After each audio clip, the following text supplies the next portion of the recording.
We all are different, and some are the other way. Our beliefs, our traits, our mindset, everything is different from each other's. Some of our traits, habits are natural, and some of them we adopt and build with time. And who don't want to live a happy life? Who don't want to live a productive life? But few of them works towards that. There are many people around us, with us, and in fact, maybe even you are the one who want to live a happy life and productive life and want to stand out in a crowd with high values, but you are unable to do so. मतलब you want कि आप अगर एक group discussion हो रहा है तो वहाँ पे आप अपने ओपिनियंस पुट कर पाओ, अपनी चीजें वहाँ पे रख पाओ, but you are unable to do so. Maybe you have lack of confidence, or maybe you don't have that knowledge. So in this video we are going to discuss about some traits and habits that add values to your life. And one thing जो कि बहुत ज़्यादा ज़रूरी है, और मैं literally हर एक video में ये बोलती आई हूँ, तो मैं इस वीडियो में भी ये चीज़ बोलूँगी, that is self love and self awareness. जब तक आप सेल्फ अवेयर नहीं होगे कि आपको लाइफ में क्या करना है, कैसे करना है, क्यों करना है, तब तक आप चीजें नहीं कर पाओगे. नो मैटर आप कितनी ऐसी मोटिवेशनल सेल्फ हेल्प वाली वीडियोस देख लो, बुक्स देख लो, जब तक आप खुद से ट्राई नहीं करोगे कुछ भी होने वाला नहीं है. तो सेल्फ डेवलपमेंट का सबसे पहला स्टेप जो है वो है self aware and self love. So with this point let's get into the video. Prioritize yourself and have clarity about it. Starting with this point, क्योंकि I feel कि everything start with us. It start with you. चाहे वो self love हो, self awareness हो, self care हो, चाहे जो भी चीज़ हो, वो सारी चीज़ें खुद से ही स्टार्ट होती हैं. So firstly, one should prioritize themselves in first place. According to me, मुझे लगता है कि हर एक पर्सन की एक खुद की प्रायोरिटी लिस्ट होनी चाहिए. अब प्रायोरिटी लिस्ट क्या होती है और इसे कैसे बनाना है? प्रायोरिटी लिस्ट एक ऐसी लिस्ट होती है जिसमें जो चीज़ें हमारे लिए सबसे ज़्यादा इंपॉर्टेंट होती हैं हम उसे टॉप पे रखते हैं. देन उसके बाद जो उससे थोड़ी नीचे लेवल पे रहती है कि हाँ ये थोड़ा सा इससे इम्पॉर्टेंट है लेकिन इतना नहीं है, इससे नीचे इम्पॉर्टेंट है, उसके सेकंड पे रखते हैं, फिर थर्ड पे रखते हैं, फिर फोर्थ पे.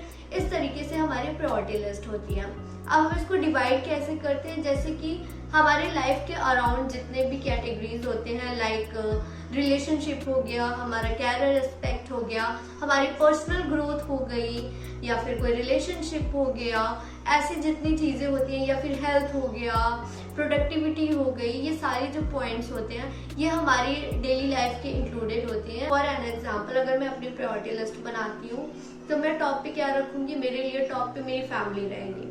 मेरी फैमिली में फादर, मदर, जितने भी मेरे क्लोज वंस रहेंगे मैं उनको टॉप पे रखने वाली हूँ. सेकंड पोजीशन पे आके आएंगी, मैं सेकंड पोजीशन पे खुद को रखना चाहूँगी, मेरे कैरियर को. तो मैं सेकंड पोजीशन पे अपने कैरियर को रखूँगी क्योंकि मुझे लगता है कैरियर इंपॉर्टेंट है. डेफिनेटली सबके लिए कैरियर इंपॉर्टेंट होना ही चाहिए. अब ये ज़रूरी नहीं है कि अगर मेरी प्रायोरिटी लिस्ट ऐसी है तो आपकी भी ऐसी ही हो. अगर आपको लगता है कि रिलेशनशिप आपके लिए फैमिली के बाद होना चाहिए, ना कि करियर, या फिर करियर फैमिली से ऊपर होना चाहिए, तो डेफिनेटली उसमें कोई इशू नहीं है. हर पर्सनालिटी के अपनी अपनी प्रायोरिटी होती हैं, उस अकॉर्डिंग अपना प्रायोरिटी लिस्ट आप तैयार कर लो. जैसे फैमिली हो गई, करियर हो गई, फिर मेरे लिए रिलेशनशिप आ गया, फिर उसके बाद फ्रेंड्स आ गए. तो इस तरह से आप एक अपनी प्रायोरिटी लिस्ट तैयार करो. अब ये ज़रूरी क्यों है? ज़रूरी इसलिए है क्योंकि बहुत बारी ऐसा होता है कि हम अपना टाइम जो ये यूजलेस चीज़ों में लगा देते हैं, या फिर उन चीज़ों में लगा देते हैं जो कि हमारी लाइफ में कोई वैल्यू ऐड नहीं करते हैं, जो कि हमें लगता है कि यार वहाँ पे टाइम लगा दिया, ये तो फालतू टाइम चला गया.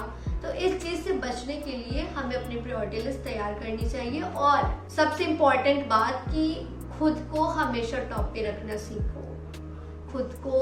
और खुद में ये नहीं है कि फैमिली नहीं आती, कि फैमिली और खुद में आप टॉप पे रखो. आप दूसरों के बारे में, दूसरे इंसान, कलीग्स हो गए, कॉलेज वाले हो गए, या फिर रिलेटिव्स हो गए, उनको प्रायोरिटी लिस्ट पे अपने नीचे रखो और टॉप पे खुद को रखो. क्योंकि सारी चीज़ें ना खुद से ही शुरू होती हैं. जब तक आप सेल्फ अवेयर नहीं होगे कुछ नहीं होगा. Don't always available for everyone. मैंने ये चीज़ देखी है, जब आप हमेशा सबके लिए अवेलेबल होने लगते हो ना, तो लोग आपकी वैल्यू नहीं करते हैं। उन्हें लगता है कि मैं एक कॉल मारूंगी ये आ जाएगी, ऐसा उन्हें फील होने लगता है। और आई एम श्योर कि बहुत सारे लोग आप में से ये एक्सपीरियंस किए होंगे कि जब किसी और को हेल्प की ज़रूरत पड़ती है, आप सबसे पहले उनके लिए जाते हो, आप उनके लिए वहाँ पे रहते हो। But at the same time जब आपको कभी हेल्प की ज़रूरत पड़ती है, तो अगर 10 लोगों की आपने हेल्प की है, तो उसमें से 2 आपके पास आएंगे हेल्प के लिए, आपके हेल्प के लिए। बाकी 8 के एक्सक्यूज रहेंगे, टाइम नहीं है, मैं बाहर हूँ, फलाना ढिमकाना है, ऐसे एक्सक्यूजेस रहेंगे। बट उन 10 लोगों में से वो 2 लोग आएंगे जो आपके लिए इम्पोर्टेंट हैं, जो आपकी हेल्प करेंगे। तो ये चीज़ ध्यान रखो कि आपको नेक्स्ट टाइम इन 2 लोगों की ही हेल्प करनी है, ना कि उन 10 की। उन 8 को साइड पे कर दो, क्योंकि they are the selfish one.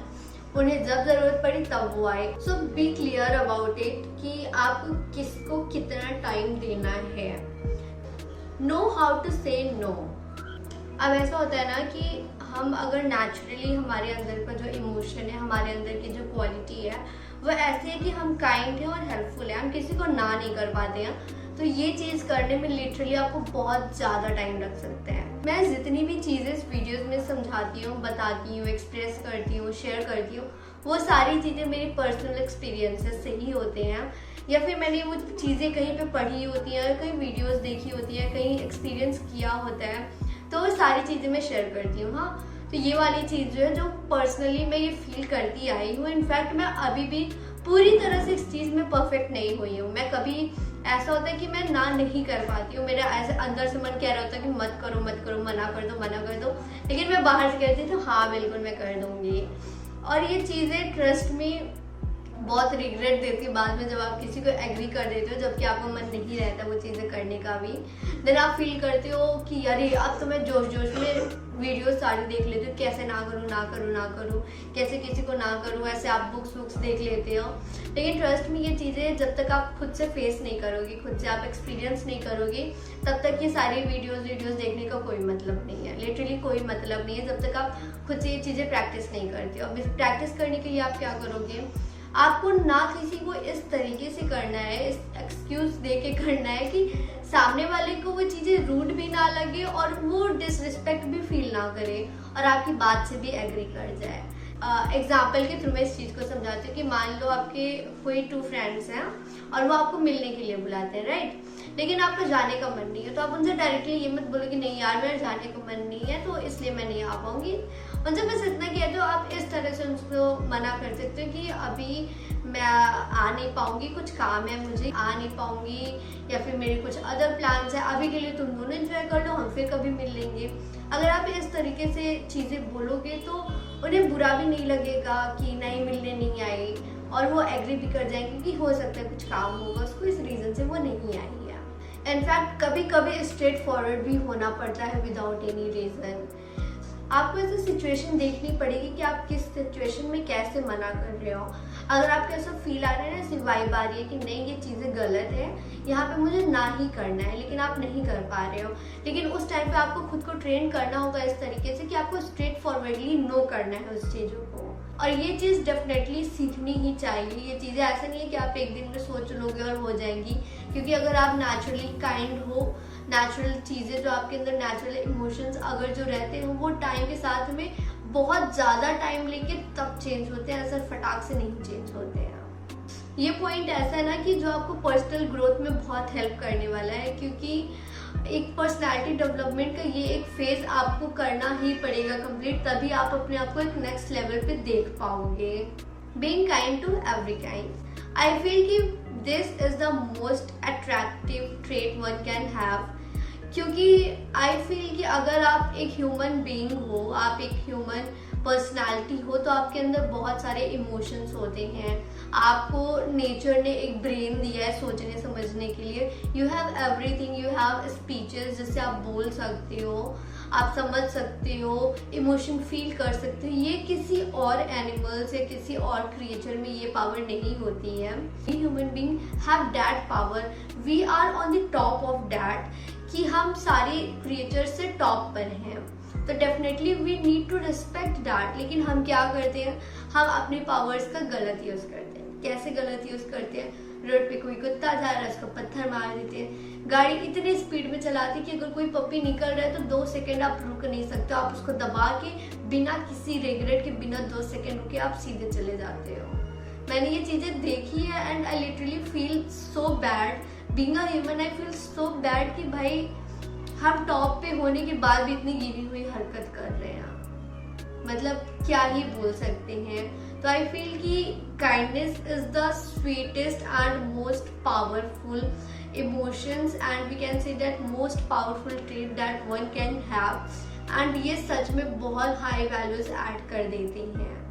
अगर आप 10 लोगों के बीच में बैठे हो और आपके अंदर वो काइंडनेस नहीं, आप क्रूएल हो, तो डेफिनेटली आप उन 10 लोगों की भीड़ में ही शामिल हो जाओगे। बट अगर आपके अंदर काइंडनेस है, यू कैन फील इमोशंस और आप किसी अदर क्रिएचर्स पे इमोशन फील कर पा रहे हो, उसके लिए आप काइंड हो, तो डेफिनेटली उन 10 में से आप अलग ही स्टैंड आउट करोगे। One more important thing that I want to add in this point कि काइंडनेस का वेजिटेरियन और नॉन वेजिटेरियन से कोई लेना देना नहीं है। मैंने बहुत लोगों को ये कहते हुए सुना है कि अगर तुम नॉनवेज खा रहे हो तो यू आर नॉट काइंड। ऐसा बिल्कुल नहीं कि हम नॉनवेज खा रहे हैं तो हम काइंड नहीं है, या फिर कोई वेज खा रहा है या कोई वेजिटेरियन है तो वो बहुत ज्यादा काइंड हो गया, ऐसा कुछ भी नहीं है। मैंने वेजिटेरियन लोगों को भी देखा एकदम क्रूएल होते हुए। तो काइंडनेस का वेजिटेरियन नॉन वेजिटेरियन से कोई लेना देना नहीं है। काइंडनेस एक ऐसा ट्रेट है, एक ऐसी वैल्यूज है जो आपको एक बेटर पर्सन बनाते हैं, एक बेटर ह्यूमन बीइंग बनाते हैं और आपके सेल्फ डेवलपमेंट पे एक नया पॉइंट, नया वैल्यू ऐड कर देते हैं। React according to situations. हम बहुत बार ऐसी चीजें देखे ना कि लोगों को समझ नहीं आती कि वो कैसा रिएक्शन दे। एक ऐसा होता है, एक डिसिप्लिन वाली जो चीज़ें होती है, मैंने बहुत लोगों को देखा है कि उन्हें समझ नहीं आता वो कैसा रिएक्शन दे। वो अपने ब्रेन को काम ही नहीं करा पाते हैं कि भाई कौन से टाइम पे कैसा रिएक्शन देना होता है। अगर बहुत सीरियस टॉपिक होता है तो वो हंस देते हैं। मतलब ये बुरी चीज़ नहीं है, लेकिन एक डिसिप्लिन होता है ना, आप उस चीज़ को मेंटेन करके चलो। आपके पास इतना सेंस ऑफ ह्यूमर होना चाहिए कि आप कौन सी सिचुएशन में कैसा रिएक्शन दो। मैंने ऐसे भी देखा है कि छोटी छोटी बातों पे लोग बहुत ज़्यादा हाइप कर जाते हैं, उन्हें समझ नहीं आता, अब्यूसिव वर्ड्स यूज़ करने लगते हैं और ऐसी बहुत सारी चीज़ें करने लगते हैं, मार पिटाई करने लगते हैं। तो आई थिंक ये चीज़ें जो है ना, ये जब आप खुद पे काम करोगे, खुद पे अपना ध्यान रखोगे, अपना सेल्फ लव करोगे, सेल्फ केयर करोगे, सेल्फ अवेयरनेस लाओगे, तो ये चीज़ें धीरे धीरे रिकवर हो जाएंगी। आप धीरे धीरे फील कर पाओगे कि कैसे चीज़ें कहाँ पे करनी चाहिए, कैसे डेवलपमेंट इसमें होना चाहिए। In the ending of this video I just wanted to say one thing कि अगर जितने भी ट्रेड्स और जितने भी हैबिट्स मैंने यहाँ पे डिस्कशन किए हैं, अगर इसमें से आप कोई 3 भी अडॉप्ट करते हो और कम्प्लीटली इम्प्लीमेंट करते हो अपनी लाइफ में, तो डेफिनेटली कुछ टाइम के बाद में आप एक अपने आप को एक डिफरेंट पर्सनैलिटी में फील कर पाओगे।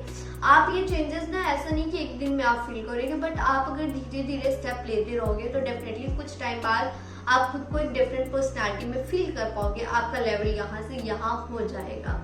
I can assure you that. And one more thing कि ये जितने भी 5 वैल्यूज मैंने ऐड किए हैं इस वीडियो में, डिस्कशन किए हैं, हो सकता है ये person to person, personality to personality different हो, but these 5 are the basic values that one can have to become a high value person in their life. So that is for today's video. See you all in the next video. तब तक के लिए bye bye.